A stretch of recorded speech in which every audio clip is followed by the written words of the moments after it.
Bonjour Youssouf. Bonjour.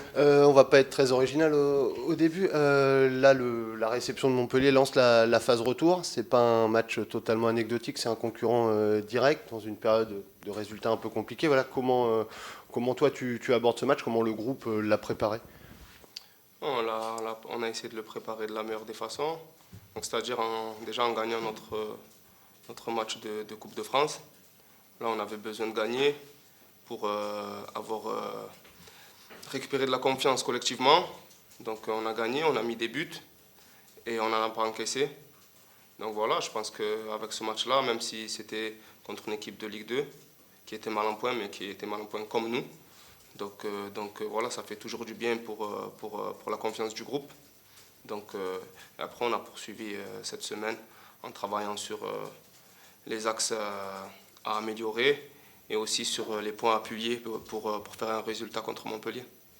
On parle beaucoup de confiance en ce moment à la fin des matchs avec ces résultats qui se font un peu attendre en Ligue 1. C'est vraiment ce qui manque principalement à l'équipe actuellement, ce petit déclic qui pourrait relancer la machine. Franchement, à tous les étages, que ce soit en Ligue 1, Ligue 2 et les divisions inférieures, quand on joue le maintien et qu'on n'a pas des bons résultats, c'est toujours le capital confiance de l'équipe.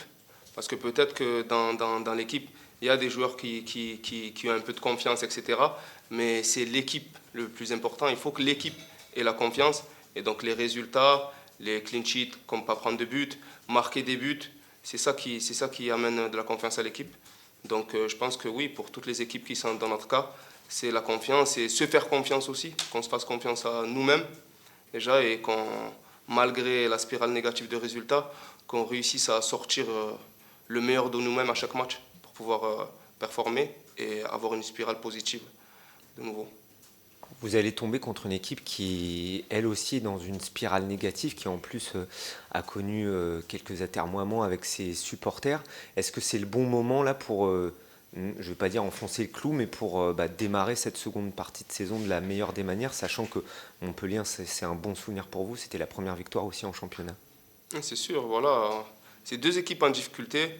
C'est jamais le moins bon moment ou le bon moment. C'est toujours le bon moment en fait au football qu'on joue contre une équipe en confiance comme Lens. Si on gagne à Lens, on est tous contents et on va dire que c'était le bon moment contre une équipe en confiance. Donc ça donne ça donne le moral à l'équipe. Mais contre une équipe en difficulté aussi, c'est toujours le bon moment en fait pour avoir un bon résultat parce qu'on aborde chaque match pour les gagner.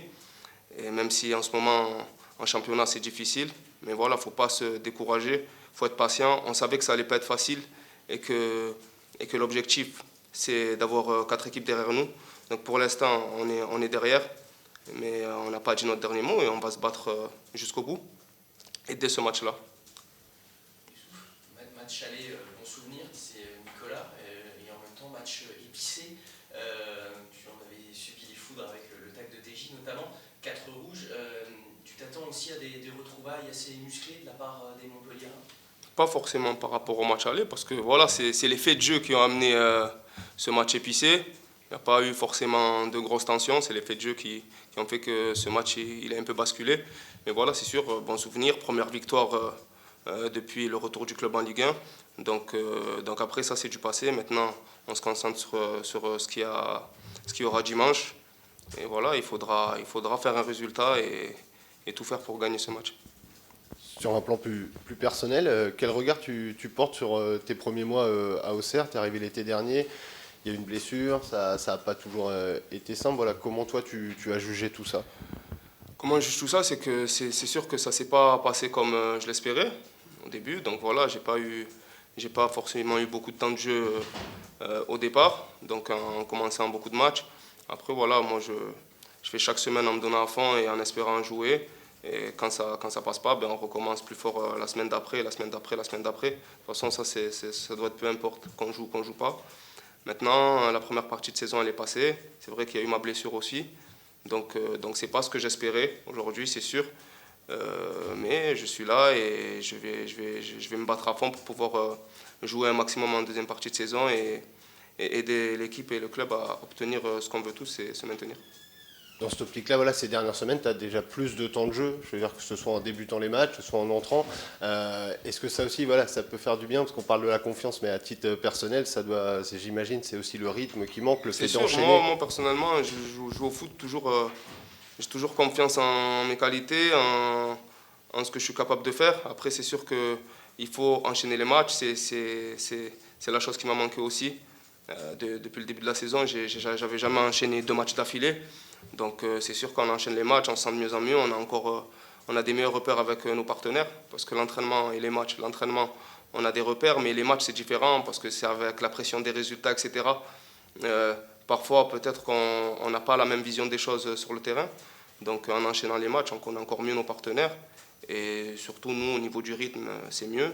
Donc voilà, là j'ai enchaîné pour la première fois.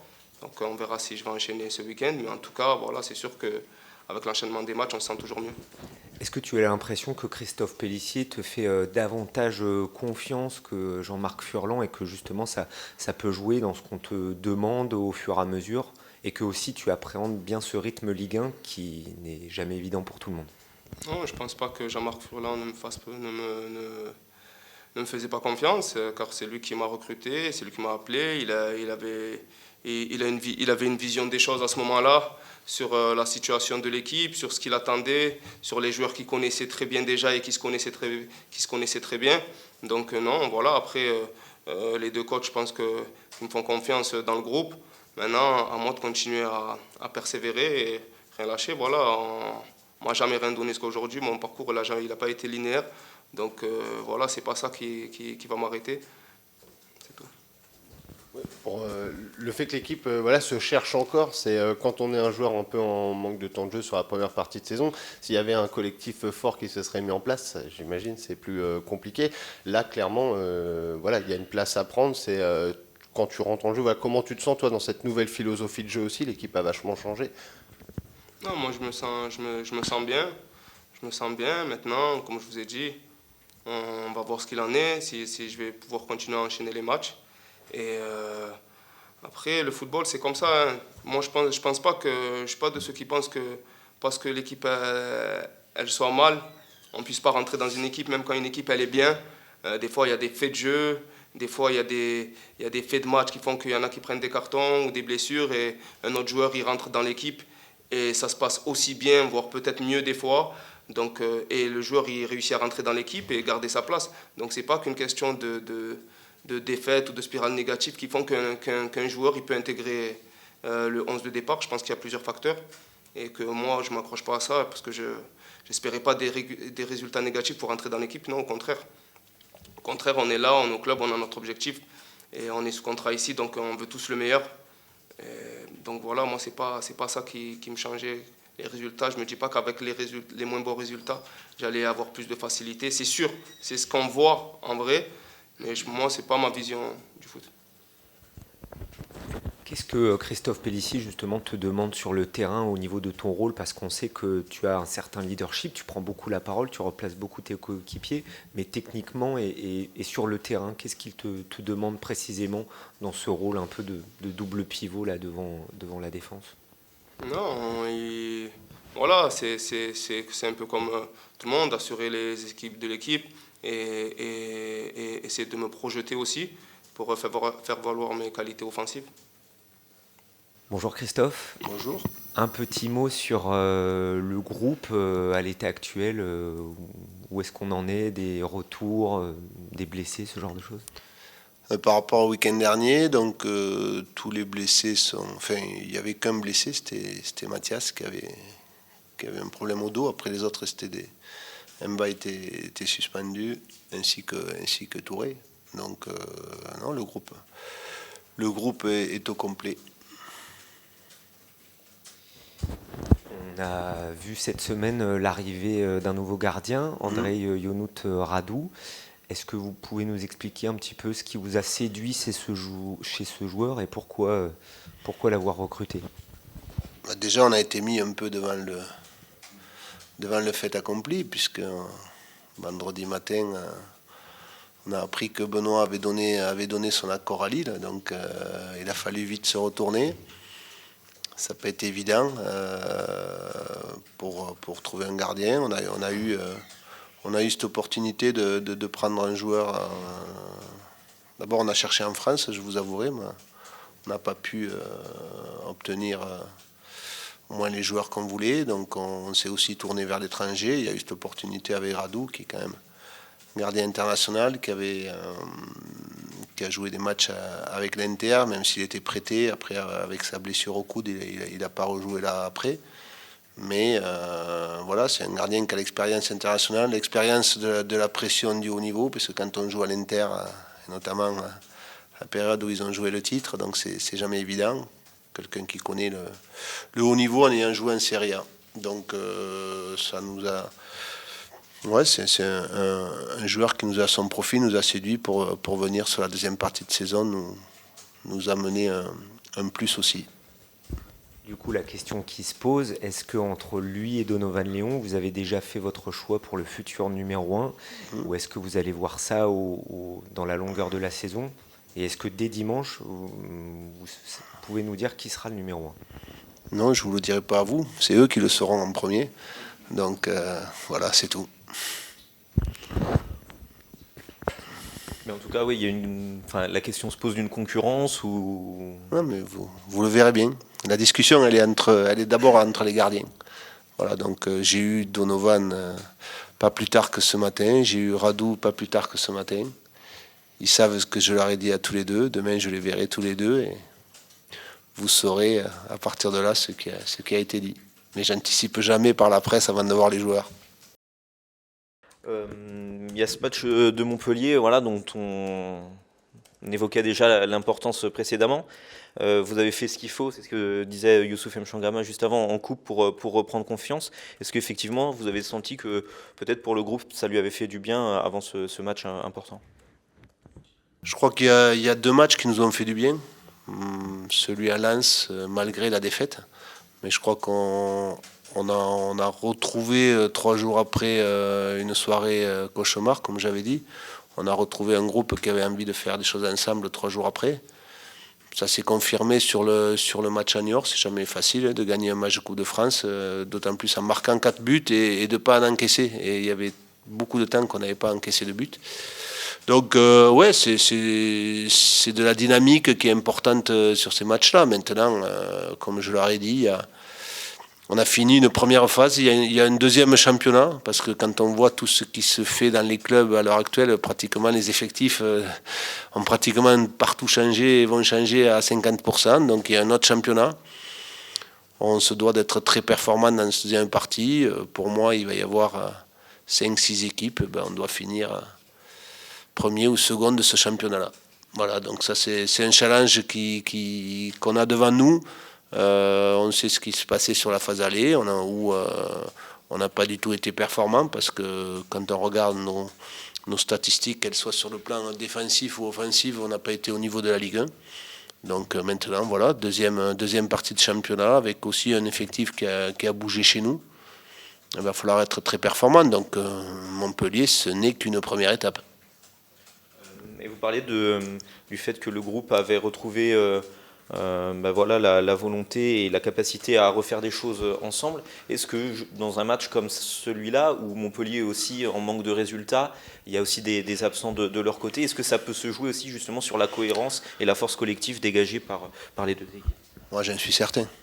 J'en suis certain que ça va se jouer là, parce que quand on regarde déjà une équipe du niveau de Montpellier avec les joueurs qui la composent, je crois que quand on a la chance d'avoir dans son effectif des Ferry, des Savanier, des Mavididi, c'est des équipes qui normalement doivent lutter pour être pas à cette place-là. Donc ça veut dire quoi? Ça veut dire que c'est quand les individualités n'arrivent pas à se retrouver dans un collectif et dans une force collective, l'équipe est souvent en difficulté. Donc nous, on a montré de belles choses, que ce soit contre Monaco, que ce soit contre Lens. Malheureusement pour nous, pas payé. Donc maintenant, il faut à la fois continuer à faire cet effort-là, tout le monde, pour le collectif. On sait que ça va passer par là, et puis faire preuve de beaucoup plus d'efficacité. Comme je l'ai dit, on ne peut pas prendre autant de buts et se créer si peu d'occasions et être performant. Donc il faut que maintenant on soit capable dans les zones de vérité d'être bien meilleur. Effectivement, vous étiez frustré de ne pas avoir concrétisé sur certains matchs là, depuis le début de l'année. Alors effectivement c'est long, il reste 19 matchs, mais est-ce que dans les oppositions directes, ça va être quand même la clé mathématiquement de faire des opérations comptables, vraiment de prendre des points? Ouais, mais il ne faut pas s'arrêter là. Je crois que si on se dit il n'y a que ces matchs-là qui comptent, c'est pas. Non, il y a tous les matchs où il y a des points à prendre. Et il ne faut surtout pas se mettre plus de pression sur des matchs que d'autres. Et ils valent tous 3 points. Nous, on sait qu'il va falloir gagner des matchs, beaucoup plus que ce qu'on a fait au match aller. Donc il ne faut pas se dire celui-là, on le met de côté parce que c'est pas possible. Celui-là, oui, on se met la pression parce qu'il faut le gagner absolument. Non, non. Il y a des matchs à gagner, il y a des points à aller chercher partout. Et il ne faut surtout pas rentrer dans ce schéma-là.